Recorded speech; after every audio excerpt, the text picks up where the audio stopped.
Kayod ka ng kayod, pero parang bakit walang nangyayari? Bakit yung iba, ang bilis yumaman?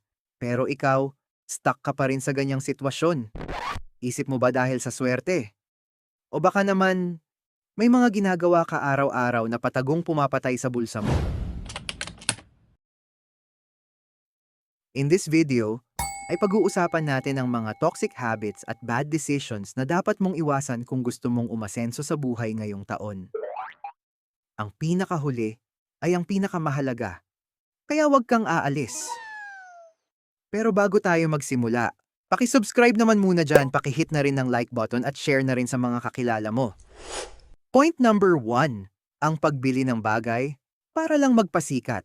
Aminin natin, maraming tao ngayon gusto lang magmukhang mayaman sa social media. Bibili ng pinakabagong iPhone kahit installment, o kaya kukuha ng sasakyan na hindi pa naman talaga kaya ng budget. Yung tipong hindi mapakali kasi gusto meron ka din agad. Habang lumalaki ang kita mo, mas lumalaki din ang gastos mo para lang sumabay sa uso. Kung ang goal mo ay magmukhang mayaman, hinding-hindi ka talaga yayaman. Nakikiuso ka lang din sa iba. Ang tunay na pag-asenso ay wala sa mamahaling damit at magarang kotse. Remember this, spend what is left after saving, do not save what is left after spending. Ubusin mo ang utang, huwag ang sahod mo. Point number 2, pagiging depende sa isang income stream lang. Sobrang delikado sa panahon ngayon ang may isang source of income lang. Paano kung biglang mawalan ng trabaho? Paano kung magka-emergency? At paano kung may urgent kang gustong bilhin na kailangan mo na, ngunit wala kang pambili? Ang mga totoong umaasenso laging naghahanap ng side hustle.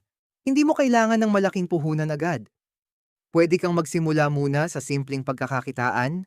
Maliit muna para kapag hindi magbo-boom yung negosyo mo, hindi gaanong masakit mawala yung puhunan mo. Huwag mong iasa ang kinabukasan mo sa iisang kumpanya. Simulan mo, mag-build ng passive income habang may sahod ka pa. Point number 3, walang direksyon ng pera o no financial plan. Dumarating ba sa point na nagtataka ka kung saan napunta ang sahod mo? Yung tipong kakasweldo mo lang kahapon, pero ngayon, parang bulan na nawala. Iwasan mo ang paggastos ng walang listahan. Kung wala kang budget plan, ang pera mo ang magpapatakbo sa buhay mo, imbis na ikaw ang magpatakbo sa pera mo. Gumamit ka ng simpleng app o kaya ay notebook para ilista ang cash flow mo. Alamin mo kung ano ang needs sa wants. Point number 4, takot mag-invest at kawalan ng financial knowledge. Maraming tao, kapag narinig ang salitang investment, natatakot agad. Ang alam lang nila ay isave ang pera sa bangko. Pero alam mo ba na dahil sa inflation, unti-unting nababawasan ang value ng pera mo sa bangko?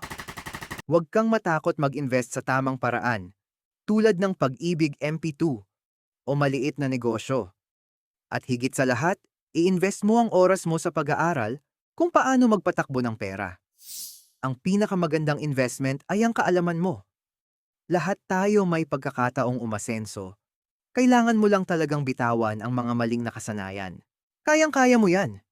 Simulan mo ang pagbabago ngayon, hindi bukas, at hindi sa susunod na buwan.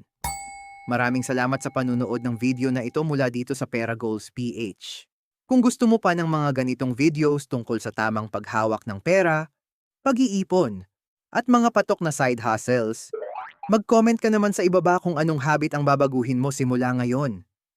Huwag kalimutang i-like at i-share ang video na ito. Kita-kits tayo sa susunod na diskarte.